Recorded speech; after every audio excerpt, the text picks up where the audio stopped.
Have you ever been lying in bed at night, almost asleep, when suddenly your mind does something strange? Out of nowhere, it replays a moment you wish you could forget.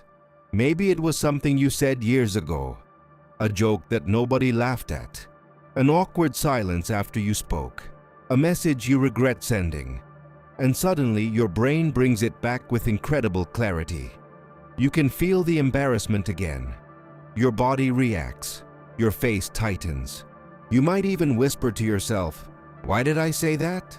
Why would your brain bring back a memory that makes you feel uncomfortable, embarrassed, even years after it happened? Why does the mind insist on reopening moments you would rather erase forever? It almost feels like your brain is punishing you, like some internal critic refuses to let you move on.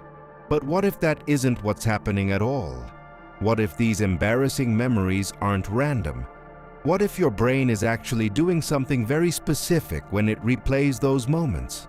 Because as strange as it sounds, your mind isn't trying to torture you. It's trying to protect you.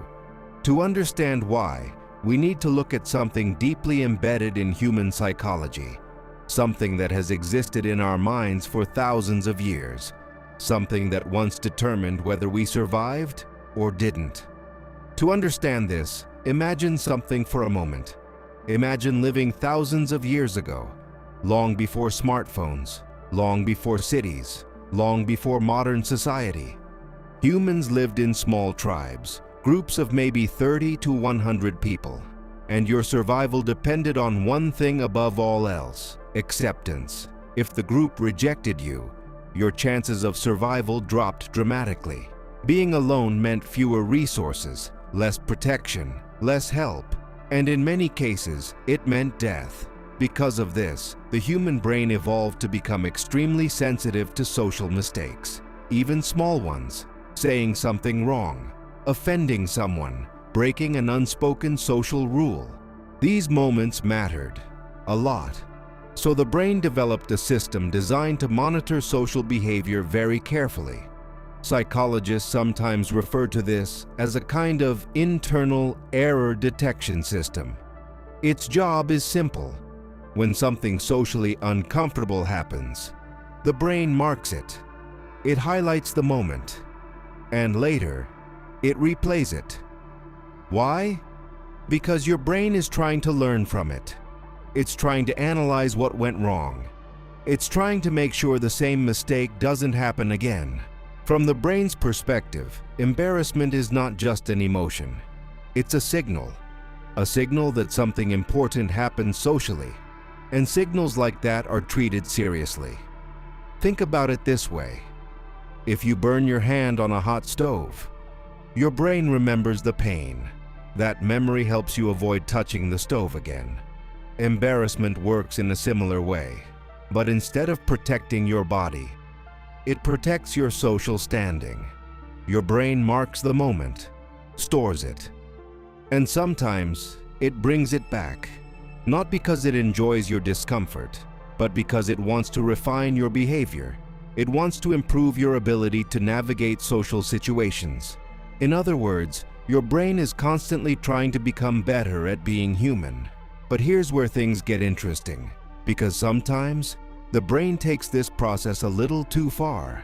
Instead of learning once and moving on, it keeps replaying the moment, over and over again, almost like a loop. And when that happens, something else begins to appear. Overthinking. You start imagining different versions of what could have happened, different things you could have said, different ways the moment might have unfolded. Maybe you imagine giving the perfect response. Maybe you imagine staying silent instead. Maybe you imagine walking away earlier. Your brain begins running simulations, alternative timelines, alternative outcomes. In psychology, this is sometimes called counterfactual thinking. It's the mind's way of asking a simple question. What if things had gone differently, so that next time you respond differently? Next time, you react faster. Next time, you avoid the same mistake.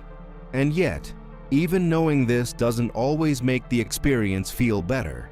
Because when those memories appear, They can feel incredibly vivid, almost like the moment is happening again.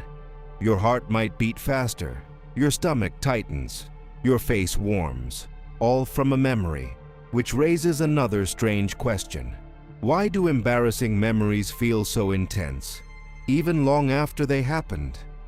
Why does the brain treat these moments with such emotional power?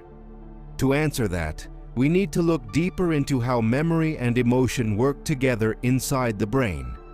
Because the truth is, but the reason why, is not what most people expect. To understand why embarrassing memories feel so powerful, we need to look at how the brain stores emotional experiences.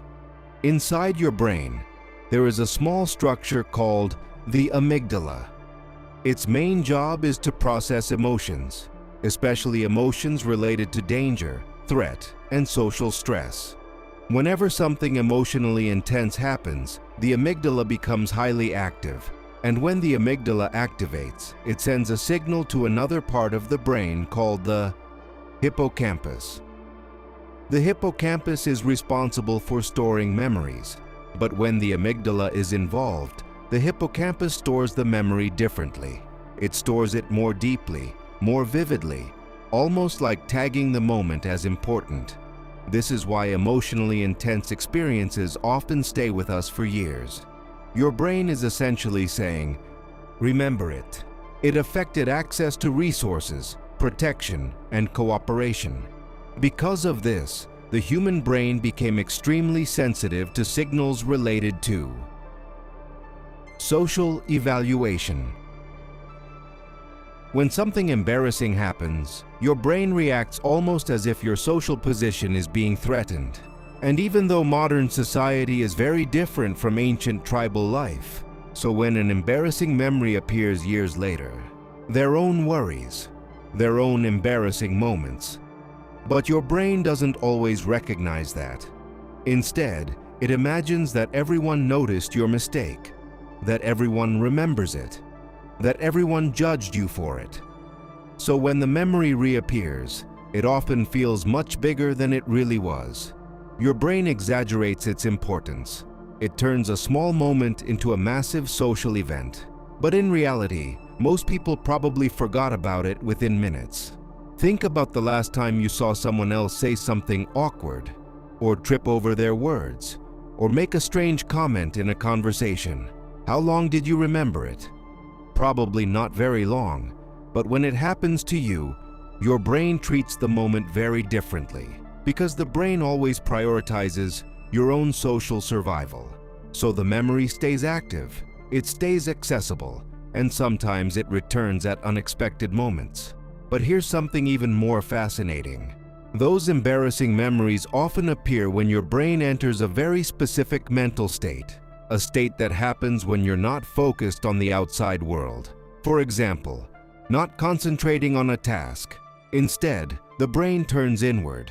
It begins reviewing experiences, revisiting memories, simulating future possibilities. The default mode network is essentially the brain's internal reflection system. And during these quiet moments, it often searches through your past for experiences that might still contain lessons, memories that haven't been fully processed, moments that might still hold useful information. Embarrassing memories fall perfectly into this category. They are emotionally charged, socially important, and full of potential lessons. So when your brain enters this reflective state, in other words, the brain is doing something surprisingly intelligent. It's performing a kind of internal review. But here's the strange paradox. The more you resist these memories. For example, if someone tells you, but when you understand what the brain is actually doing, but because your brain no longer needs to review them, the moment has served its purpose, it has been processed, and the brain is ready to move forward. Which leads to a final thought that many people find surprising. The moments you wish you could forget. They show that you care about how you interact with the world around you. And in a strange way,